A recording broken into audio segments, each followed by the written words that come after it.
ઓમ નમો નારાયણ. ઓમ નમઃ શિવાય. આજના વિડીયોમાં આપણે 2024ની બદલી નોમ વિશે માહિતી મેળવીશું. બદલી નોમ અષાઢ મહિનાના શુક્લ પક્ષ એટલે કે સુદ પક્ષમાં 9મી તિથિએ આવે છે. આ અષાઢ મહિનાની ગુપ્ત નવરાત્રિનો 9મો દિવસ હોય છે. આ વર્ષે બદલી નોમ 15 જુલાઈ 2024 સોમવારના રોજ છે.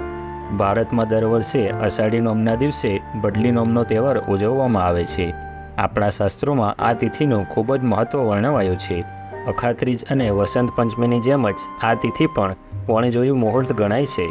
એટલે કે આ દિવસે કોઈપણ શુભ કાર્ય મુહૂર્ત જોયા વિના કરી શકાય છે અને આ દિવસે કરવામાં આવતા લગ્ન પણ ખૂબ જ માંગલિક રહે છે. મિત્રો, આ વિડીયોને લાઇક અને શેર કરવાનું ભૂલતા નહીં. જાણકારી માટે જણાવી દઈએ કે ઉત્તર ભારતમાં આ તિથિનું ખૂબ જ મહત્ત્વ છે. ત્યાં આ તિથિને લગ્ન કરવા માટેનું શ્રેષ્ઠ મુહૂર્ત માનવામાં આવે છે. આ દિવસને લગ્ન કરવા માટેનો છેલ્લો દિવસ ગણવામાં આવે છે. તેનું કારણ એ છે કે આ તિથિના 2 દિવસ પછી દેવપોળી એકાદશી આવે છે અને એ દિવસે ભગવાન વિષ્ણુ 4 માસ માટે નિંદ્રામાં જતા રહે છે. એટલે એ 4 મહિના દરમિયાન કોઈપણ પ્રકારના શુભ કાર્યો કરી શકાતા નથી. બદલી નોમના દિવસે ભગવાન વિષ્ણુની આરાધનાનો ઘણો મહિમા છે. પણ આ દિવસે ગણેશજી, ભગવાન શિવ અને દેવી પાર્વતીની પૂજા પણ શુભદાયી મનાય છે. આ દિવસે શિવલિંગ પાસે દીવો પ્રગટાવી ઓમ ઉમા મહેશ્વરાભ્યામ નમઃ આ મંત્રનો જાપ કરવો.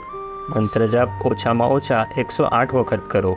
મંત્ર જાપ માટે રુદ્રાક્ષની માળાનો ઉપયોગ કરો અને શિવલિંગની પૂજા બાદ જરૂરિયાતમંદ લોકોને ધન અને અનાજનું દાન કરો તો અનંત લાભ થાય છે.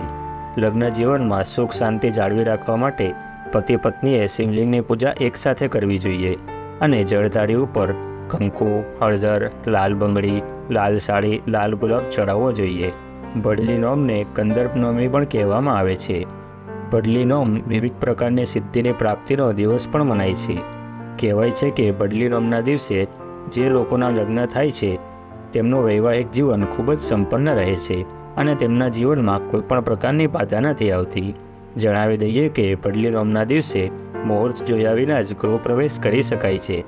નવા વાહનની ખરીદી પણ કરી શકાય છે. દુકાન, નવા ધંધા કે નવા કાર્યોના શ્રી ગણેશ માટે પણ આ દિવસ શ્રેષ્ઠ માનવામાં આવ્યો છે. મિત્રો, અષાઢ મહિનામાં સૂર્યની ઉપાસનાની સાથે ભગવાન વિષ્ણુની પૂજા કરવાનો નિયમ છે. આ તિથિએ ભગવાન વિષ્ણુના વામન અવતારની પૂજા થાય છે. આ તિથિએ સૂર્યોદય પહેલાં જાગીને સ્નાનાદિથી પરવારી ઉગતા સૂર્યને અર્ધ્ય ચડાવવામાં આવે છે. અર્ધ્ય અર્પણ કરતી વખતે ઓમ ધરિણી સૂર્યાય નમઃ મંત્રનો જાપ કરવો જોઈએ. બદલી નોમનું અનેક ગણું મહત્ત્વ હોવાથી આ દિવસે કરવામાં આવેલ પૂજા કર્મ અને દાન પુણ્ય અક્ષય પુણ્ય આપે છે. અક્ષય પુણ્ય એટલે એવું પુણ્ય જેની શુભ અસર આજીવન રહે છે. મળતી જાણકારી પ્રમાણે એક પૌરાણિક કથા અનુસાર ભગવાન વિષ્ણુ પોળે તે પહેલાં બદલી નોમની તિથિ ભક્તોને આપે છે જેથી તેઓ પોતાના બધા જ શુભ કાર્યો કરી શકે.